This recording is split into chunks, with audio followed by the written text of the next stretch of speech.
With the front line being covered by FPV drones, Russia tries to manage this threat in multiple different ways, but having a hard time finding anything sufficient. One of their better defense is electronic warfare, which blocks the signal to the drone operator. Here some Russian soldier tried to take down a Ukrainian FPV drone, but instead of trying to shoot it down when it was stationary in the air, they instead tried to capture it.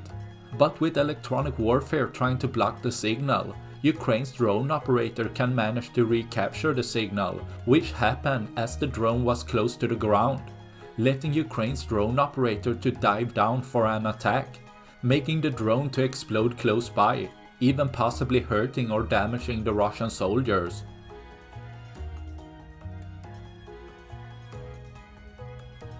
That's all I have for this video. Please like and subscribe for more. Thanks for watching. Bye.